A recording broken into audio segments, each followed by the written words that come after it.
17절 한 절의 말씀입니다.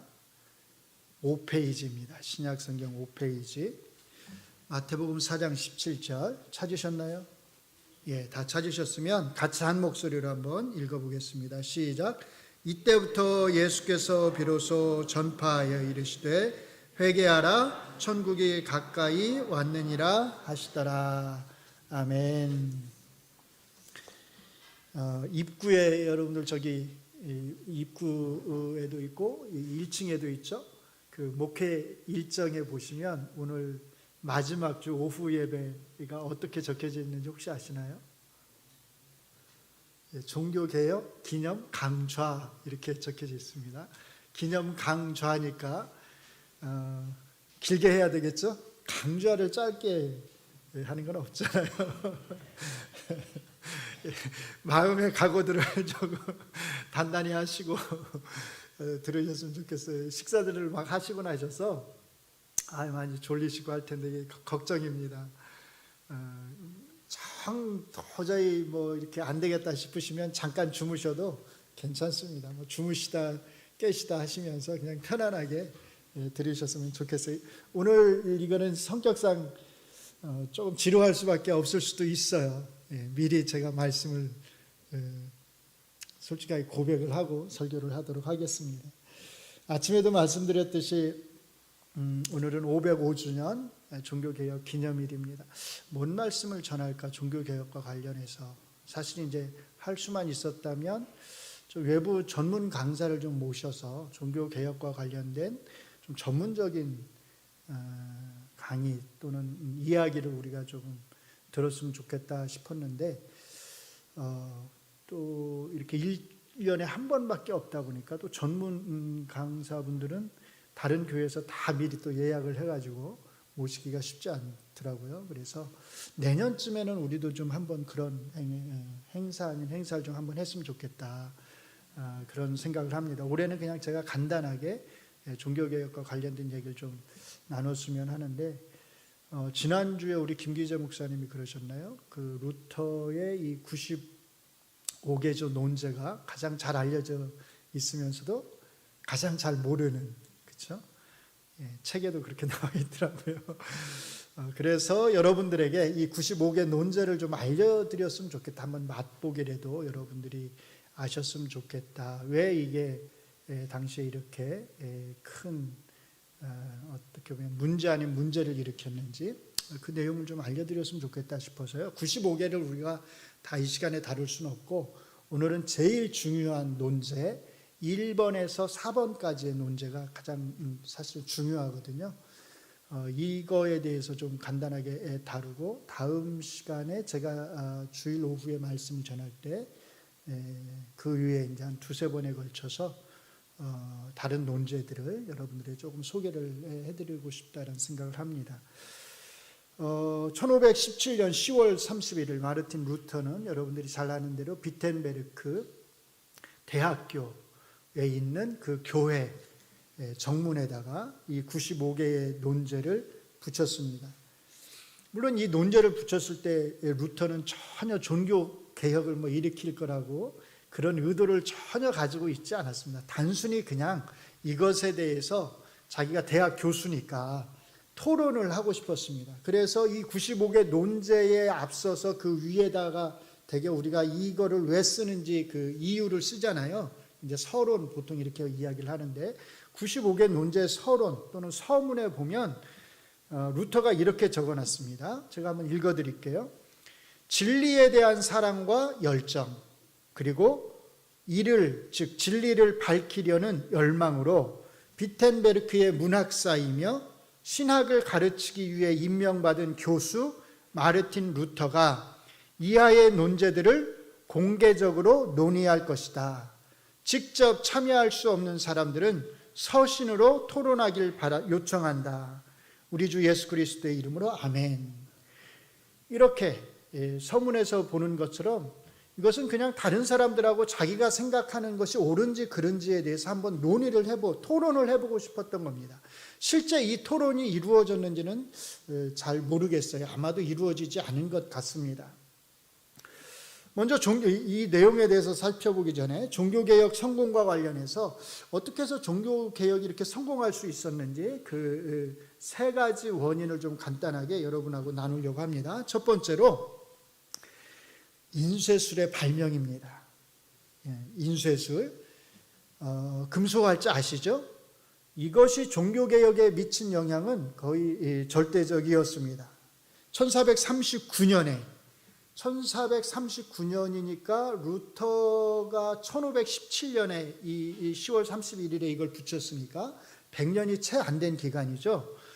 1439년에 구텐베르크가 인쇄술을 발명을 했습니다. 독일의 마인츠라고 하는 지역에서 발명했는데 약 50년 후에는 이 인쇄술이 유럽 각 지역에 퍼져나가게 됐어요.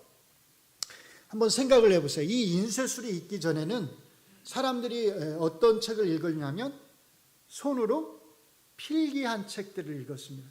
손으로 책을 베껴서 만드는 거예요. 그러니까 한 권의 책을 만들 때 얼마나 힘이 들었겠어요. 얼마나 오랜 시간이 걸렸겠습니까?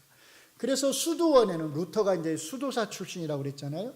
수도원에는 여러분들이 그 영화 제목이 장미의 뭐 이런 영화 제목이 있는데 그걸 보셨는지 모르겠어요. 그게 보면 이제 그 수도원에서 일어난 일들을 다루는 건데 그 수도원에 보면 그 수도원에는 성경을 필사하는 수도사들이 따로 있습니다. 그래서 이 사람들은 밥만 먹으면 성경을 베껴 쓰는 거예요. 이제 뭐 영화 얘기가 중요한 건 아닌데 그 성경책 한 장 한 장에 독을 조금씩 묻혀 놓죠. 뭐 그렇게 해서 이제 이렇게 사람을 죽이는 이야기도 나오고 하는데 어쨌든 필사를 해서 책을 만들었기 때문에 한 권의 책을 만드는데 굉장히 오랜 시간이 걸렸고 또 필사하다 보면 졸리잖아요. 항상 이게 맨 정신만 가지고 필사하는 게 아니니까 졸리다 보면은 잘못 필사할 수도 있고요. 또 윗줄 아랫줄을 또 바꿔가지고 적을 수도 있고 해서 사실 이렇게 필사하는 데는 많은 여러 가지 문제들이 사실은 있습니다. 그리고 이렇게 필사해서 나오는 책들이 많지 않으니까 책값도 어떻겠어요? 굉장히 비쌌겠죠. 예를 들면 성경책 한 권 값 같은 경우는 집 한 채보다도 훨씬 더 비쌌다고 합니다. 그러니까 아무나 사실 성경책을 가지고 있을 수가 없었죠. 그리고 이게 라틴어로 기록이 되었기 때문에 사실 아무나 성경책을 읽을 수가 없었습니다. 그러니까 우리가 중세 그 전을 생각을 하시면, 중세 고대 이런 때를 생각을 하시면 우리도 모르는 사이에 누구나 성경책을 가지고 있었을 것이다 라고 하는 생각을 가지면서 사실 성경책을 읽기가 쉬운데 사실 전혀 그렇지 않았어요. 그래서 사실은 어떻게 보면 사람들이 자꾸 뭘 만들어 놓죠? 집안에다가 우상을 만들어 놓잖아요. 우상을 만들어 놓는 게 당연할 수도 있어요. 왜냐하면 뭐가 없으니까요? 말씀이 없으니까. 말씀이 없으니까 다른 어떤 눈에 보이는 어떤 것, 새 사람들이 자꾸 의지를 하게 되는 거거든요. 우리도 옆에 있지만 스테인드 글래스 저런 데 그림이 있잖아요. 왜 가톨릭에서 저런 그림이 발전했을까요? 그것은 성경을 누구나가 가질 수 없었기 때문에 그랬던 거거든요. 저 그림들이 다 우리가 이런 표현도 안 쓰는 게 좋은데 성화라고 부르잖아요. 다 예수님의 여러분들 성당에서 이런 것들 보시면, 그림을 보시면 예수님의 일대기라든지 어떤 성경 이야기들이 그 그림으로 그려져 있어요. 왜 그렇게 그림으로 그려져 있냐면 사람들이 성경을 안 가지고 있으니까 그 그림을 통해서 이해를 시키는 거였거든요. 어쨌든 이렇게 성경 한 권의 책값도 너무너무 비쌌기 때문에 아무나 가지고 있을 수가 없었어요. 그런데 인쇄술이 개발이 된 거예요. 그러니까는 인쇄술이 개발이 됨으로써 어떻게 되겠어요? 단기간에 굉장히 많은 책들을 뽑아낼 수가 있게 된 거죠. 만들어낼 수가 있게 된 겁니다. 그러니까는 책이 많아지니까, 똑같은 책이 많아지니까 책값도 싸지겠죠. 글을 읽을 수 있는 사람이라면 누구나 돈이 조금만 있으면 그 책을 사서 읽을 수 있었겠죠. 그러니까 옛날에는 지식이라고 하는 것이 아주 소수의 엘리트, 또 돈 있는 사람들에게만 지식이라고 하는 게 거의 독점되다시피 했는데 이제 인쇄술이 발명이 되면서부터 글을 읽을 수만 있다면, 그리고 책을 살 돈만 있는 사람이라면 누구나 책을 사서 읽을 수 있게 된 거예요. 지식의 대중화가 오늘날처럼 이렇게 널리 대중화되지는 않았겠지만 그래도 인쇄술의 발명을 통해서 지식의 대중화가 이루어진 겁니다. 루터가 95개 논제를 비텐베르크 성체 그 교회 정문에 입구에 붙인 이후에 사람들이 이것을 보고서는 루터가 원하지도 않았는데 자기들이 이것을 다 인쇄를 한 거예요. 인쇄를 해서 다른 사람들에게 막 돌린 겁니다. 그러니까 이게 얼마나 빨리 번져나갔겠어요. 만약에 인쇄술이 없었다면 이것을 일일이 다 손으로 써가지고 했어야 되는데 이거를 인쇄를 통해서 많은 사람들에게 단시간에 대량으로 배포를 할 수가 있었던 겁니다. 그래서 많은 사람들이 루터의 이 의견에 동조를 할 수 있었던 거예요. 이렇게 인쇄술은 루터가 원하지 않았던 그 자기의 주장을 많은 사람들에게 단시간에 퍼뜨리는 데 있어서 굉장히 큰 역할을 했습니다. 두 번째 요인은 헬라어 성경의 번역입니다. 네덜란드 출신의 신학자인 에라스무스라고 하는 사람이 연도를 주목하시면 1516년 말에 헬라어 성경을 이제 만들었어요. 그리고 1515년 말이죠. 그리고 1516년 3월에 이 헬라어 성경을 책으로 출판을 했어요. 그 다음에 1517년에 루터가 이제 이 95개 논제를 붙인 거거든요. 루터가 이때 대학교에서 로마서를 강의할 때였습니다. 로마서 강의를 준비하고 강의하면서, 그러니까 이때 루터는 이 에라스무스가 출판한 이 헬라어 성경을 가지고서 로마서를 연구한 거예요. 그 전까지는 아까 말씀드렸듯이 라틴어 성경을 가지고 성경을 연구하고 설교를 했습니다. 그런데 라틴어 성경은 이게 한번 번역을 한 거기 때문에 번역 성경에는 오늘날은 그래도 좀 덜한데 아까 말씀드린 대로 오류가 있거든요. 잘못된 그 의미를 제대로 알 수가 없는 경우가 많았어요.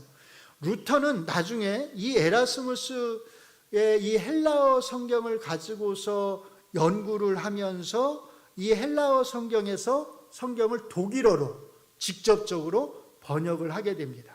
그래서 루터의 이 독일어 성경은 우리나라도 그렇지만 사실 우리나라도 한글의 대중화에 가장 큰 영향을 끼친 게 다 아시죠? 성경이라고 하는 거 마찬가지였습니다. 독일에서도 독일어의 대중화에 가장 큰 영향을 끼친 게 뭐냐면 이 루터의 독일어 성경이었습니다. 그래서 루터의 독일어 성경은 오늘까지도 그 가치를 인정을 받고 있거든요. 에라스무스의 이 헬라어 성경은 루터가 95개 논제에서 이따 제가 좀 더 설명을 드릴 텐데요.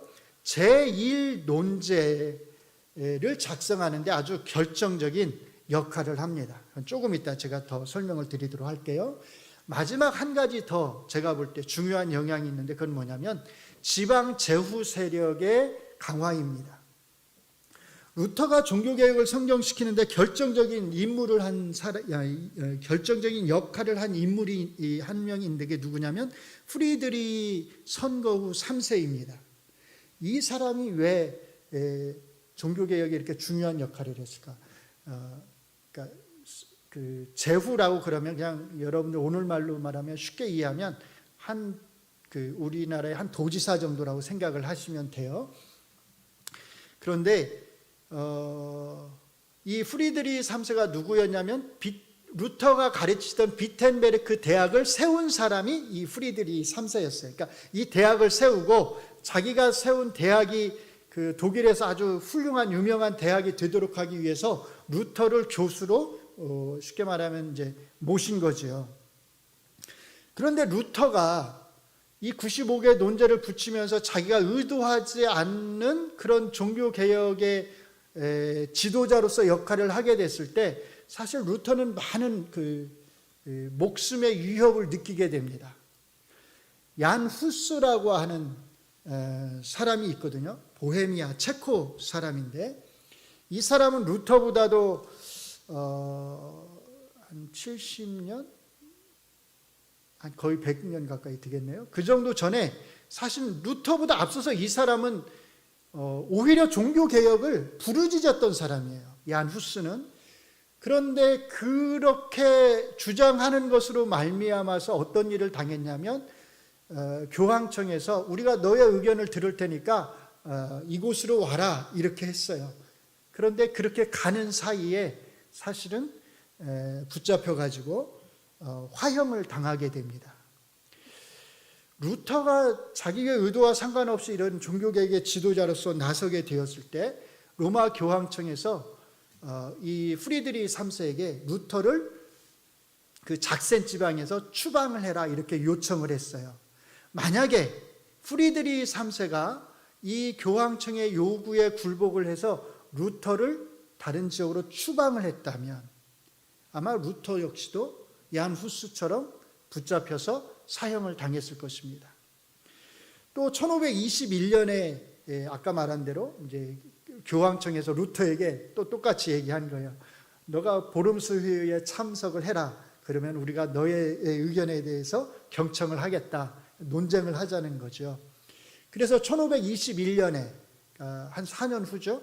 보름스라고 하는 곳에서 회의가 아니라 논쟁이 열리는 거죠. 그런데 이 논쟁이 끝난 다음에 사실은 사람들이 숨어서 루터의 목숨을 노리고 있었습니다. 루터를 죽이려고요. 잡아서.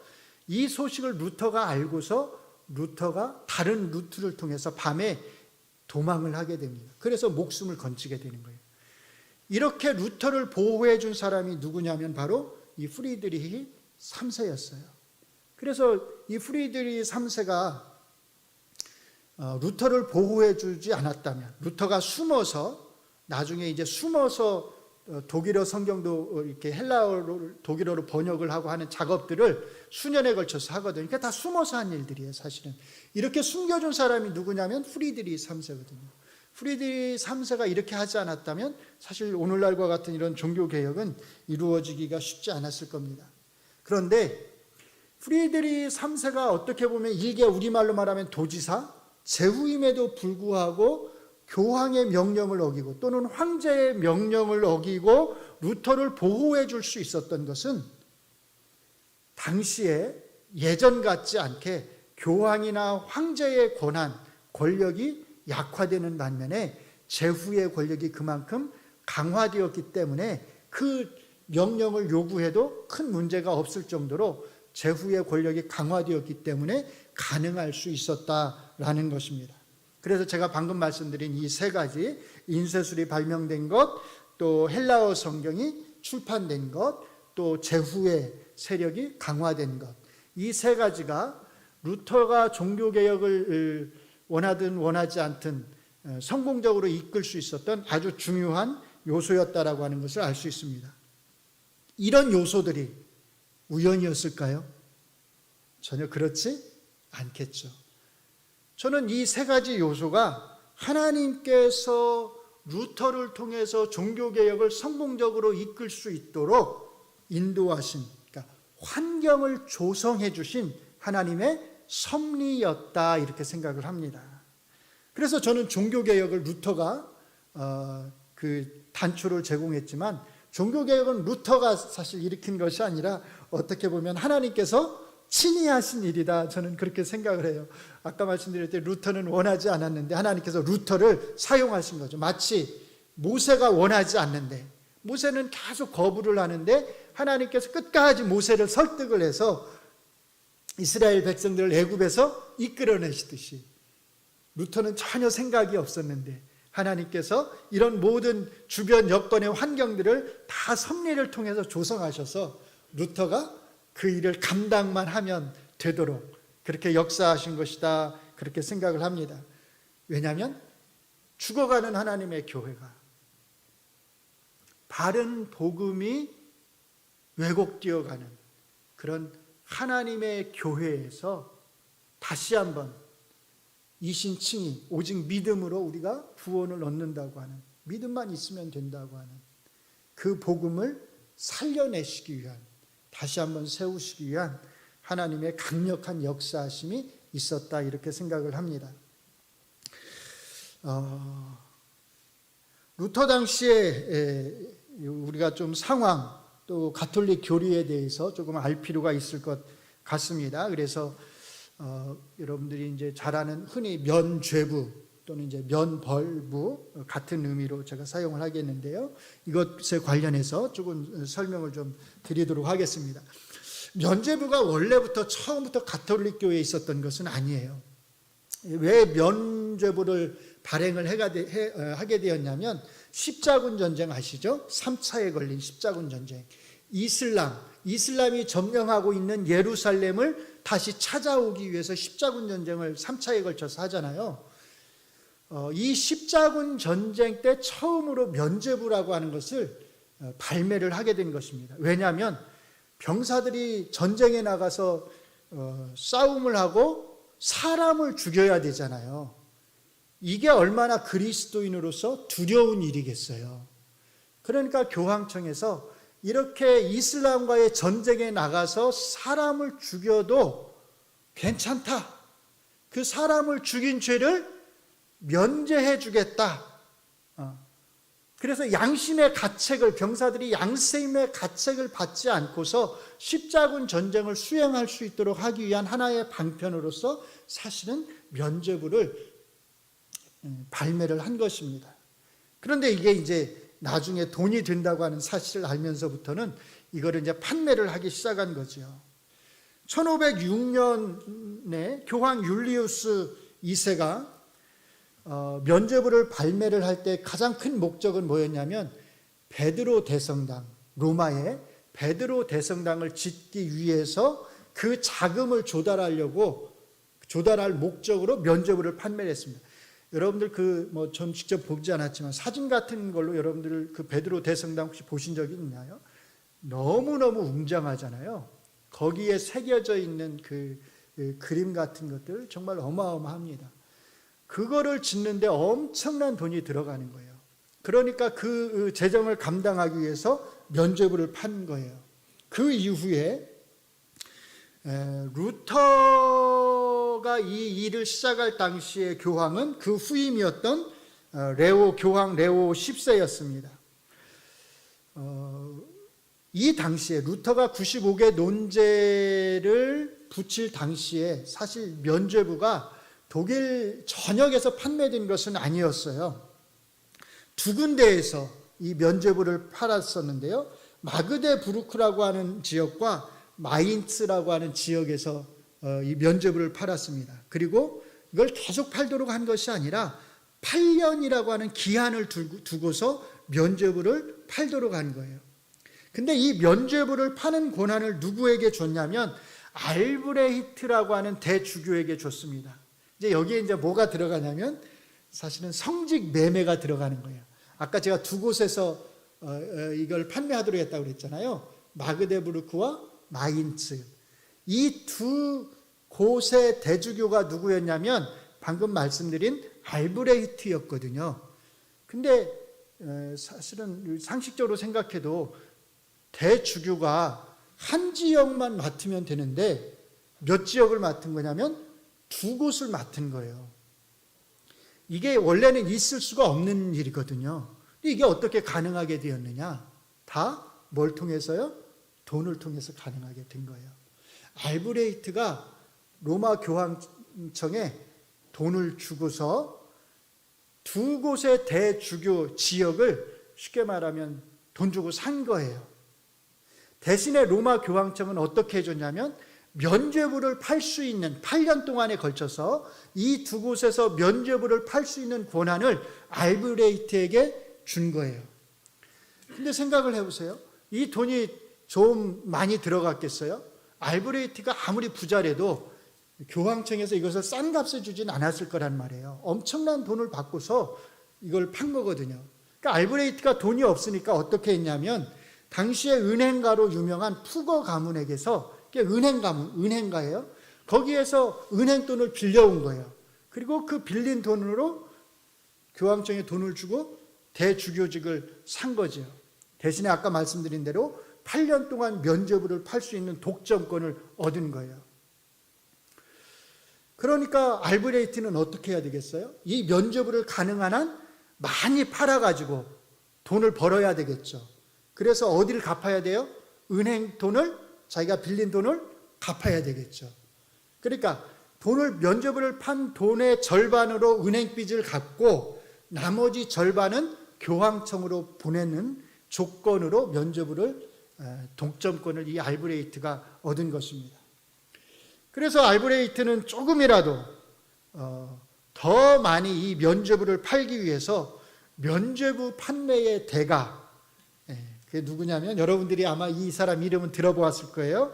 요한네스 떼첼이라고 하는 사람을, 아주 유명한 사람인데, 유명한 설교가인데, 이 사람을 데려와서 이 사람에게 면죄부 판매를 설교할 수 있도록 합니다. 그래서 여러분들이 잘 아는 그거 있잖아요. 동전이 똑 떨어지면 연옥에서 한 영혼이 천국으로 옮겨간다, 뭐 이런 이야기. 이게 모든 이런 이야기가 이 떼첼이 한 설교 중에서 나오는 겁니다. 문제는 루터가 살던 비텐베르크에서는 사실 면죄부가 판매되지는 않았어요. 왜 판매되지가 않았냐면, 아까 말씀드렸던 이 비텐베르크에서는 그 성유물이 있잖아요. 성유물을 전시를 할 수가 있었어요. 그러니까는 면죄부 판매를 하면 성유물을 전시해서 돈을 버는데 장애가 되니까 면죄부를 팔지 않겠다고 한 거예요. 어쨌든 마르틴 루터가 비텐베르크에 있을 때는 자기 지역에서는 면죄부가 팔리지 않았는데, 루터가 보니까 비텐베르크 지역에 있는 사람들이 면죄부를 사기 위해서 어디로 가냐면 마그데부르크까지 가는 거예요. 또는 마인츠까지 가는 거예요. 근데 이 가난한 사람들이 그곳까지 가는 데는 당시에 교통이 얼마나 열악했겠어요. 온갖 위험을 무릅쓰면서 그곳까지 가는 겁니다. 그 모습을 보고서 루터가 이제 안 되겠다라는 생각을 한 거예요. 그래서 문제 제기를 하는데, 이 95개 논제를 교회 정문에 붙이기에 앞서서 아까 말씀드렸던 이 알브레이트 대주교에게 루터가 먼저 서신을 보냅니다. 그래서 자기 입장을, 자기가 왜 이 95개 논제를 붙일 수밖에 없는지에 대해서 쉽게 말하면 자기 변명을 하게 되는 거예요. 그 편지 내용을 좀 읽어드릴게요. 여러분들 보시면서 따라오시기 바랍니다. 마인츠의 대주교 알브레이트 경에게 보내는 서신. 교황이 발행한 면벌부가 선제후이신 당신의 은혜로운 이름 아래 도처에서 팔리고 있습니다. 판매의 목적은 성 베드로 성당을 세우기 위한 것입니다. 제 귀로 들어보지 못한 전무후무한 면벌부 판매 설교자들의 외침에 대해선 불평하지 않겠습니다. 하지만 이곳저곳에서 들리는 저들의 엉터리 설교 때문에 생긴 신앙의 폐해가 배우지 못한 평민들 사이에서 매우 심각합니다. 이 불쌍한 영혼들은 이 증서를 사들이기만 하면 분명히 구원받을 수 있다고 믿고 있습니다. 심지어 헌금함에 동전을 넣자마자 죽은 사람의 영혼이 연옥에서 하늘로 튀어 올라간다고 확신할 정도입니다. 한술 더 떠서 이것을 통해 얻은 은총은 무조건 효과가 있고 용서받지 못할 죄가 아예 없다고 여깁니다. 그들 말대로 하면 불가능이란 없어서 성모 마리아를 능욕해도 그 죄를 용서받을 수 있다고 떠들어댑니다. 궁극적으로 이것은 그 어떤 죄책감도 죄벌도 풀어버리는 전무후무한 완전 면벌부라는 것입니다. 그런데 어찌 저 사람들은 날조된 우화와 약속들로 용서를 보증하고 두려움을 없앨 수 있단 말입니까? 영혼을 구원하고 거룩하게 만드는 일에 있어서 면죄부는 무용지물입니다. 기껏해야 교회법으로 제정된 표면상의 처벌을 면하게 해줄 뿐입니다. 차라리 경건과 이웃사랑의 행위가 면벌부와 비교할 수 없을 만큼 귀합니다. 하지만 사람들은 면벌부 판매 설교엔 열과 성을 다하면서도 이런 설교엔 열심을 내지 않습니다. 상황이 이런데도 모두 입을 다물고 있습니다. 그리스도의 복음과 사랑을 제대로 배울 수 있도록 감독해야 하는 것은 모든 주교에게 부여된 가장 우선적이며 고유한 임무입니다. 그리스도가 언제 면죄부 설교를 하라고 명령하셨습니까? 결코 그런 일은 없었습니다. 그분은 복음을 선포하라고 명하셨습니다. 그럼에도 불구하고 복음이 침묵당한 채 면죄부의 굉음만이 백성에게 들립니다. 그런데 이런 설교를 주교가 허락하고 있다는 것, 복음에 관심 없고 면죄부 판매에 열을 올리는 이 상황이 얼마나 당혹스럽고 위험한 일인지 모르겠습니다. 그리스도께서 주교들에게 이렇게 말씀하시지 않겠습니까? 너희가 하루살이는 걸러내고 낙태는 삼키는도다. 어때요? 상당히 설득력이 있죠? 오늘날 우리 같으면 야, 정말 옳은 말이다 이렇게 하고 루터의 이 의견을 받아들였겠지만, 알브레이트에게 이제 이 일로 인하여서 루터는 아주 못된 사람, 마치 이단과 같은 자로 낙인이 찍히게 됩니다. 사실 이 내용 안에 95개 논제에서 루터가 말하게 될 핵심적인 것들은 거의 들어가 있다고 해도 크게 틀린 것은 아닐 것입니다. 다음으로 이제 여러분들이 조금 이제 가톨릭 교회의 교리에 대해서 조금 이해를 하셨으면 좋겠는데요. 가톨릭 교리에는 칠성사라고 하는 것이 있습니다. 7개 성사인데요. 우리는 2개밖에 없죠. 가톨릭은 7개인데 세례성사, 견진성사, 성체성사, 고해성사, 병자성사, 성품성사. 성품성사는 사제 서품식 할 때 하는 거, 그걸 성품성사라고 합니다. 그다음에 혼인성사, 7가지 성사가 있습니다. 면죄부하고 관련되어 있는 중요한 성사가 뭐냐면 고해성사입니다. 자, 이제 지금부터는 제가 가톨릭 교회에서 출판한 그 가톨릭 교리서에서 인용을 하는 것들이에요. 가톨릭 그 교리서 1423항에 보면 고해성사에 대해서 이렇게 설명을 합니다. 한번 같이 읽어볼까요? 졸음도 오고 하실 테니까. 자, 시작. 이 성사는 회개하라는 예수님의 호소와 죄 때문에 떠나 있던 아버지께 돌아옴을 성사적으로 실현함으로 회개의 성사라고 불린다.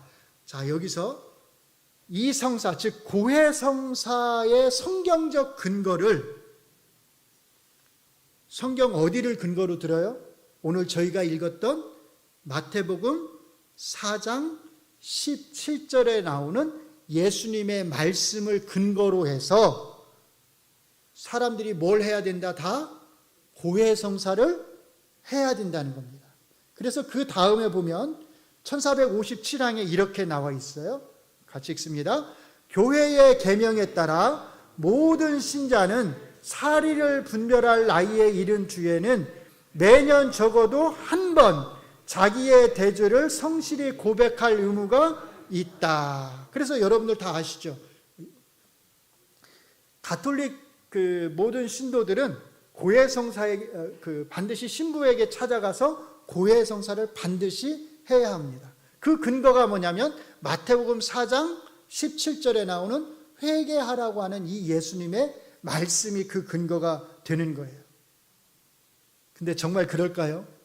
마태복음 4장 17절에 회개하라는 말씀이 고해성사의 근거로 사용될 수 있을까요? 루터가 제1논제에서 공격하는 게 바로 이 부분입니다. 자, 그 다음에 이제 보속이라고 하는 게 있는데요. 아마 처음 들어보신 분들이 많을 텐데, 이게 천주교에서 이제 사용하는 표현인데, 이것에 대해서 조금 살펴보겠습니다. 1459항에 보면 이렇게 설명이 되어 있어요. 용서는, 제가 아침에 설교를 한 거 생각하시면 돼요. 용서는 죄를 없애주지만 죄의 결과로 생긴 모든 폐해를 고쳐주지는 못한다. 그러므로 그 죄를 갚기 위해서는 뭐라고요? 무언가 더 실행해야 한다. 적절한 방법으로는 뭐가 있냐면 죄를 보상하거나 속죄해야 하는데, 이렇게 형벌을 갚는 것을 뭐라고 하냐면 보속이라고 말을 하는 거예요. 그러니까 이 보속의 방법이 아까 말했던 것처럼 한 주간 금식을 한다든지 몇 시간씩 기도를 한다든지, 아니면 헌금을 많이 한다든지, 아니면 순례를 다녀온다든지, 아니면 성유물을 관람을 한다든지, 아니면 성인들의 남아있는 공로를 내 것으로 삼는다든지 하는 이 모든 것들을 다 보속이라고 말을 할 수가 있습니다. 바로 여기에 뭐가 들어갈 수 있는 그 틈새가 있는 거냐면 면죄부를 팔 수 있는 틈이 여기서 생기는 거예요. 왜? 사제한테 죄를 고백했을 때 죄는 용서받을 수 있는데 그 죄에 대한 책임, 형벌은 용서를 못 받으니까 그 형벌을 용서받기 위해서 면죄부를 사서 그 형벌을 용서받아야 되겠다라고 하는 생각들을 하게 된 것입니다. 이미 이런 교리 안에 그런 잘못된 가르침이 들어갈 수 있는 틈새가 있었던 것입니다. 면벌이라고 하는 말이 있어요. 1471항에 면벌이란 말은 형벌을 면한다는 뜻입니다. 자, 한번 읽어드리겠습니다. 면벌이란 이미 그 죄과에 대해서는 용서를 받았지만 그 죄 때문에 받아야 할 잠시적인 벌을 하나님 앞에서 면제해 주는 것인데, 선한 지향을 가진 신자가 일정한 조건을 충족시켰을 때 교회의 행위를 통해 얻는다. 교회는 구원의 분배자로서 그리스도와 성인들의 보속의 보물을 자신의 권한으로 나누어주고 활용한다. 면벌, 형벌을 면제받아야 되는데 그 권한이 누구에게 있냐면 교회에만 있다는 거예요. 교회는 신자들의 형벌을 면해줄 수 있는 권한이 있어요. 근데 뭘 통해서 면해줄 수 있냐면 그리스도와 성인들의 보속의 보물. 아까 말씀드렸던 것처럼 성인들이 자기들의 죄를 갚기에 충분히 선한 일을 하고서도 남아도는 그 여분의 선한 행위들을 다른 사람들에게, 그것에 미치지 못하는 사람들에게 그것을 줌으로써, 이것을 보물이라고 그래요. 교회의 보화라고 하는데 이 보화를 나누어 줌으로써 형벌을 면하게 해줄 수 있다. 이게 지금까지도 이제 면죄부 같은 건 판매를 안 하지만 성인들의 남아도는 공로를 다른 사람들에게 교회가 줄 수 있다라고 하는 이런 교리가 천주교에서는 지금까지도 이렇게 있는 것을 우리가 알 수 있습니다. 그 다음에 1472항을 한번 같이 봅니다. 이 연옥과 관련된 건데요. 한편 모든 죄는 소죄까지도 피조물에 대한 불건전한 집착을 초래하는데 이는 이 세상에서나 죽은 뒤에 연옥이라고 부르는 상태의 정화를 필요로 한다. 이러한 정화로 이른바 죄의 잠벌에서 벗어난다. 자잘한 죄들이 있잖아요. 여러분들이 이 땅에 살면서 다 갚을 수 없는 잠벌, 그 죄들을 어디서 갚아야 되냐면 연옥에서 여러분들이 갚아야 천국으로 옮겨갈 수 있다라고 지금도 가르치는 겁니다. 1475항에 보면 이렇게 이야기를 해요. 같이 한번 읽어볼까요? 시작. 따라서 성인들의 통공에 의지하면 통회하는 죄인이 죄의 벌에서 어떻게 해요? 더 일찍, 더 효과적으로 정화될 수 있다. 성인들의 통공, 이 통공이란 말이 좀 어려운데 그냥 남아도는 공로예요. 성인들의 남아도는 공로를 의지하면 여러분들이 저 연옥에서 정화가 되어야 되는데 더 빨리, 더 효과적으로 정화될 수 있다. 이렇게 말하는 겁니다. 1476항을 같이 읽겠습니다. 시작. 우리는 성인들의 통공이라는 이 영적인 재산을 뭐라고 부른다? 교회의 보화라고 부른다. 마지막 1477항 하나만 더 읽습니다. 시작. 이 보화에는 무엇보다도 복되신 동정 마리아와 모든 성인의 기도와 선업이 포함되어 있다. 그럼으로써 그들은 자신들의 구원을 얻었고 신비체의 일치 아래에서 형제의 구원에 협력하였다. 이게 가톨릭 교리책에 나와 있는 내용들입니다. 조금 감이 오시나요? 아, 가톨릭이 뭐라고 주장을 하는구나. 우리가 남을 비판을 하려면 남이 뭐라고 주장하는지를 잘 알아야 됩니다. 근데 그 주장을 다른 사람의 주장들을 통해서 아는 것보다 직접 그 사람들이 뭐라고 주장하는지 1차적으로 통해서 아는 것이 사실은 훨씬 좋습니다. 그래서 오늘 제가 이제 이 면벌부와 관련해서 몇 개를 준비를 해봤습니다.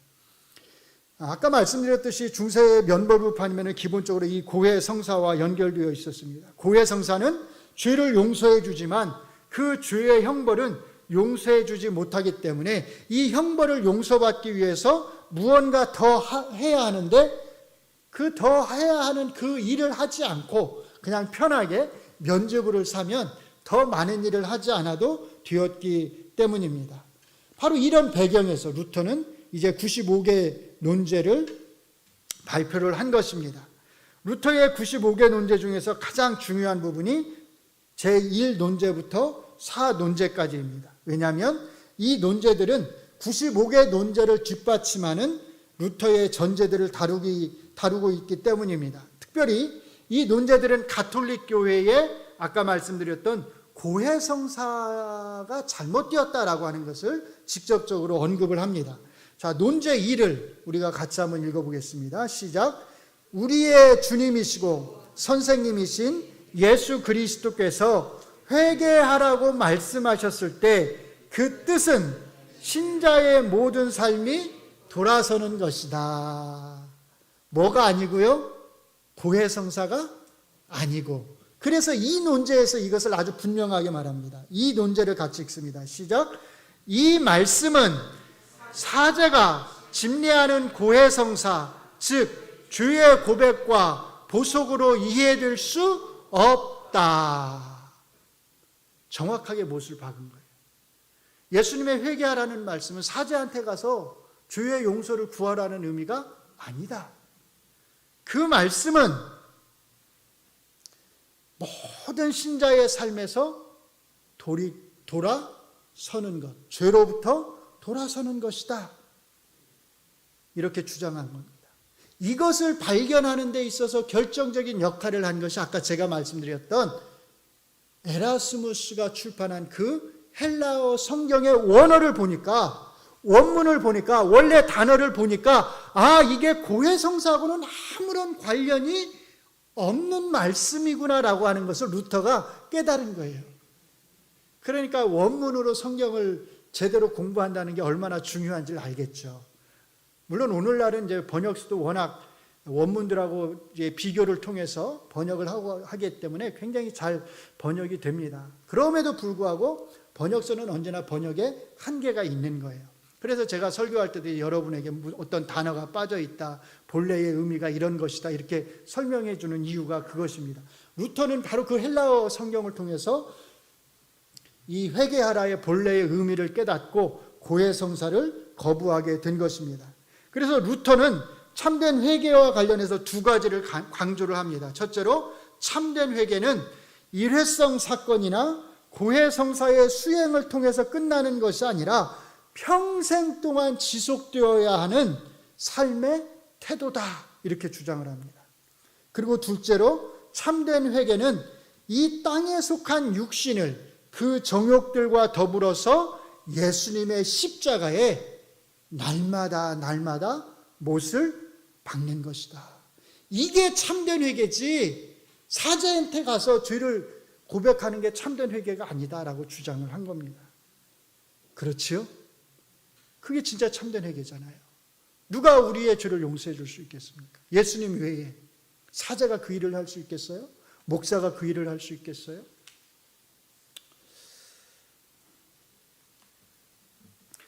그래서 루터는 제1 논제와 제2 논제에서 참된 회개의 의미가 무엇인지를 분명하게 선언을 하고 제3 논제에서 참된 회개와 관련해서 이렇게 더 추가적인 설명을 합니다. 같이 읽겠습니다. 또한 이 말씀은 마음을 돌려세우는 내적 참여만 뜻하는 것도 아니다. 절대 그런 뜻이 아니다. 마음의 회개가 육의 정욕을 제어하는 방식으로 드러나지 않는다면 그 회개는 아무짝에도 쓸모가 없다. 그렇죠. 우리는 의롭다고 인정을 받음에도 불구하고 언제나 하나님 앞에서 죄를 범할 수밖에 없는 죄인으로 살아갑니다. 그래서 죄의 욕구가 우리 안에 항상 있는 거예요. 언제까지요? 언제까지? 죽을 때까지. 죽을 때까지. 그러니까 참된 회개는 언제까지요? 죽을 때까지 해야 되는 거예요. 내적인 참된 회개만 이루어져서는 안 되고 외적으로 드러나는 그런 참된 회개가 죽을 때까지 이루어져야 된다는 거예요. 그게 바로 사논제입니다. 마지막 네 번째 논제 같이 읽습니다. 시작. 사람이 자기 자신을 끊임없이 미워하는 한 죄에 대한 징벌은 계속될 것이다. 이것이야말로 진실한 마음의 회개다. 우리가 하늘나라에 가기까지 이 회개는 계속되어야 한다. 언제까지요? 하늘나라에 갈 때까지. 왜? 우리가 죽을 때까지 죄는 우리를 다스리려고 계속 애를 쓸 테니까. 죄의 욕구는, 육체의 정욕의 욕구는 끊임없이 우리를 다스리려고 유혹할 거니까. 그래서 루터가 강조하는 첫 번째 것이 뭐냐면 자기 부정입니다. 나를 부정해야 된다고 하는 것, 나를 십자가에 못 박아야 된다고 하는 것, 나를 미워해야 된다고 하는 것. 이때 나를 미워한다고 하는 것은 다른 것이 아니라 내 안에 있는 죄의 속성, 자꾸만 죄를 향해서 달려가려고 하는 이 죄에 대한 욕구를 자꾸 미워해야 한다라고 하는 것을 루터는 강조를 합니다. 두 번째로 우리 회개는 하나님 나라에 가기까지 계속 되어야 한다는 것입니다. 이 두 가지를 루터는 95개 논제 해설이라고 하는 책을 나중에 써내는데요. 이 해설을 하면서 무지무지하게 아주 강조를 합니다. 맞는 말이죠. 맞는 말입니다. 죽기 전까지 우리의 회개는 멈추어서는 안 됩니다. 우리가 10년 전에 막 눈물 콧물 쏟으면서 회개했다고, 또는 1년 전에 막 눈물 콧물 쏟으면서 회개했다고, 난 이제 됐다 안심할 수 없잖아요. 그래서 요즘 제 마음이, 그냥 제가 제 스스로를 볼 때 내 마음이 너무 무뎌지지 않았나, 눈물이 사라지지 않았나, 이런 생각을 해요. 기도하면서 내가 눈물을 흘린 지가 언제지, 이런 생각이 문득 들더라고요. 여러분들은 언제 기도하면서 눈물을 흘려보셨습니까? 기억이 나나요? 네. 눈물이 메마르면 안 되는데, 그렇죠? 기도하면서 우리 자신을 돌아보면 눈물이 메마르면 안 되는데 어느 순간부터인가 기도하면서 눈물이 메마른 것 같다 하는 생각이 듭니다. 우리 스스로를 사실은 반성을 해야 됩니다.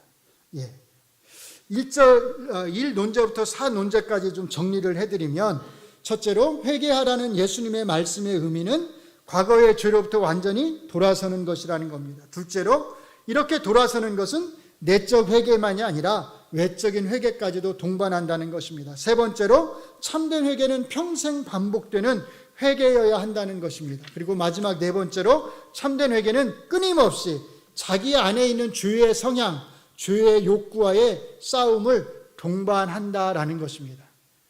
한마디로 말하면 뭐가 필요 없다? 이제 5번째 논제부터 이제 이 교황의 면죄부에 대한 얘기가 나오는데, 한마디로 말하면 참된 회개가 이런 거라면, 예수님이 회개하라고 말씀하셨을 때 참된 회개가 이런 거라면 면죄부는 필요가 없다. 교황이 사람의 죄를 사할 수 있는 권한을 가지고 있지 않다라고 하는 게 루터의 핵심적인 주장입니다. 교황이 그런 권한을 가지고 있지 않으니까 성유물을 구입하거나 관람하러 갈 필요도 없습니다. 순례를 갈 필요도 없습니다. 성인들의 남아있는 그 남아도는 여분의 공로를 의지할 필요도 없습니다. 이후의 논제들에서 루터는 이제 이런 것들이 아무 필요가 없다고 하는 것에 대해서 강력하게 주장을 합니다. 참된 회개만으로도 죄를 용서받기에 충분할 뿐만 아니라, 죄만 용서받는 게 아니라 죄의 형벌을 용서받기까지도 충분하기 때문에 참되게 회개만 한다면 그 외에 다른 아무것도 필요가 없다는 것입니다. 다 아멘 하시죠? 예. 참된 회개에 플러스 다른 게 덧붙여질 게 없습니다. 문제는 우리에게 그런 참된 회개가 있느냐, 우리가 지금 그런 참된 회개를 하고 있느냐, 우리의 삶에서 예수님이 말씀하신 죄로부터 완전히 돌아서는 것, 죽을 때까지 죄에 대한 우리의 욕구, 이 정욕을 십자가에 못 박는 이 참된 회개가 우리의 삶에서 매일같이 반복되어서 지금 행해지고 있느냐 하는 거죠. 사실은 이게 중요한 거겠죠. 우리의 완악한 마음을 매일같이 깨뜨려 달라고 하나님 앞에 기도하시기 바랍니다. 회개하기를 싫어하는, 그래, 우리 마음은 회개하기를 싫어합니다. 잘못을 용서받기를 싫어합니다. 그런 싫어하는 우리의 죄악된 마음에 죄를 미워하는 마음을 주셔서 우리가 정말로 무릎 꿇어서 하나님 앞에 눈물로 회개할 수 있는 영을 달라고 그렇게 기도할 수 있기를 바랍니다. 다윗이 밧세바를 범하고 하나님 앞에 어떻게 회개 기도했죠? 엎드려서 눈물로, 정말로 눈물로 나에게 새로운 영을 주소서, 내 마음을 새롭게 하소서, 그렇게 기도했듯이 그런 참된 회개의 눈물이 우리에게도 있기를 바랍니다. 이것이 우리의 살 길입니다. 이것이 우리가 매일매일 죄 가운데에서 죄와 심판으로부터 자유하게 되는 길입니다. 정말로 죽을 때까지 멈추지 않는 회개의 눈물을 통해서 저와 여러분에게 예수님께서 우리에게 주신 참된 자유함이 있기를 바랍니다.